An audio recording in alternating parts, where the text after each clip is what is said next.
Let's learn the meanings of some of the difficult words. Good evening बच्चों।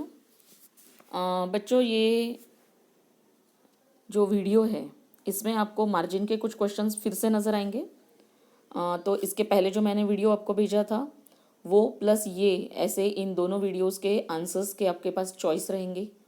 आप दोनों में से जो आपको इजी लगते हैं आंसर्स, जो आपको याद रह सकते हैं या आप जल्दी समझ सकते हैं, ऐसे आंसर्स लिखिए।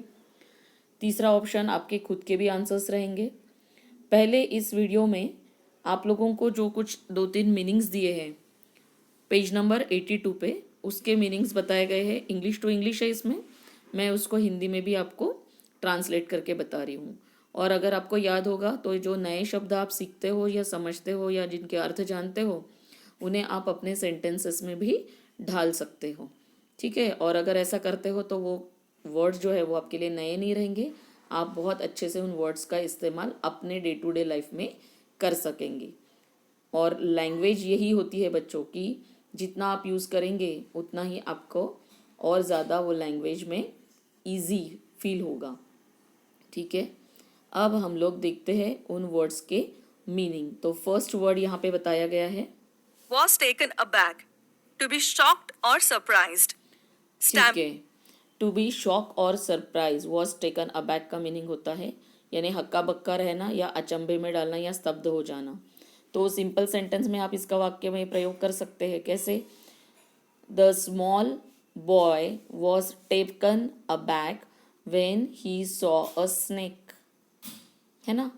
या I was taken aback when I saw a stranger with knife. तो इस तरह से सिंपल से क्वेश्चन सेंटेंसेस आप बना सकते हो और अपने जो भी नए वर्ड्स है या फ्रेजेस है उनको उन वाक्यों में प्रयोग कर सकते हो। नेक्स्ट वर्ड यहाँ पे स्टैमर्ड बोला है, उसका मीनिंग देख लेते हैं। Murd. Speak with pause. Exhausted. Okay, stammered यानी स्पीक विथ पॉज, यानी अस्फुट वाणी में बोलना, यानी रुक रुक कर। जैसे हम लोग कभी किसी को एकदम से अचानक से सामने देख लेते हैं तो हकलाने लगते हैं या अस्फुट वाणी में थोड़ा सा बोलने की कोशिश करते हैं, it's like that stammered. Next word यहाँ पे बोला गया है एग्जॉस्टेड। एग्जॉस्टेड यानी थकना, जब हम बहुत थक जाते हैं तो हम बोलते हैं ना I am very much exhausted. तो इस तरह से एग्जॉस्टेड का मीनिंग है। अब डायरेक्टली इंग्लिश में भी देख लेते हैं। Tired. Counseled. Advised. पीछे जाते हैं थोड़ा। To be shocked or surprised. Stammered. Speak with pause. Exhausted. Tired. Tired, थक जाना। Counseled. Advised. Guided. Affirmative. Next word दिया है काउंसिल्ड। तो वो वर्ड आपको यहाँ पे ढूंढना पड़ेगा क्योंकि वो मार्जिन में नहीं है, ठीक है। तो एक काम करते हैं, ये जो 2-3 वर्ड्स है इसके मीनिंग आप हिंदी में निकालेंगे और सेंटेंसेस बनाएंगे और मुझे व्हाट्सएप पे भेजेंगे। Let's see. Stammered. Speak with pause. Exhausted. Tired. Counseled. Advised. Guided. Affirmative. Positive or yes. Veracity. Truth. Transmitters. Person who spread something. Children, can you try and tell me adverbs which show the difference in the manner of saying or communicating something? Okay, तो यहाँ पे जो words उन्होंने English to English बताए हैं वो जब हम लोगों ने सोक्रेटिस का पार्ट पढ़ा था पेज नंबर 83 पे, तब मैंने भी आपको समझाते वक्त वो वर्ड्स बताए थे। तो आपको डिक्शनरी से तो देखना ही चाहिए वैसे, लेकिन अगर आपके पास डिक्शनरी नहीं है फ़िलहाल अवेलेबल तो जो वीडियो में मैंने एक्सप्लेन किया था उस वीडियो का आपको दोबारा सुनना है। वैसे भी वीडियोस आप 2-4 बार सुनिए बच्चों, और उसके साथ साथ रीडिंग की भी प्रैक्टिस करो।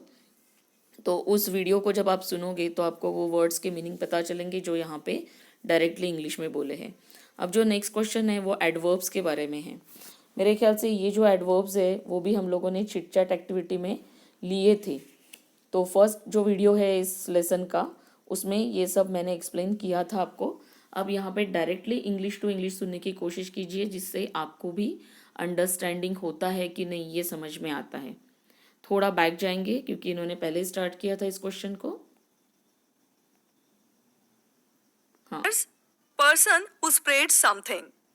Children, can you try and tell me adverbs which show the difference in the manner of saying or communicating something? Words like politely, brightly, sweetly, quietly, nicely, lovingly, kindly, angrily, rudely, nastily, slowly, quickly, adorably, harshly. Yes, you are right. Activities. Children, tell me, was Disraeli trying to give a scientific reason? No, he wasn't. Was he अब only यहाँ पे और shortcut में दिया है सीधा सीधा, अगर है तो येस ही वॉज, और अगर नहीं है तो नो ही वॉजंट. सेम वैसे नीचे का भी क्वेश्चन जो है, was he only trying to give a message, yes he was, no he wasn't. तो आप ये भी आंसर में लिख सकते हैं. मैंने इसलिए आपको डायरेक्ट आंसर्स जो थे वो थोड़े से फुल सेंटेंस इसलिए बताए कि हमें लिखने की प्रैक्टिस हो सके.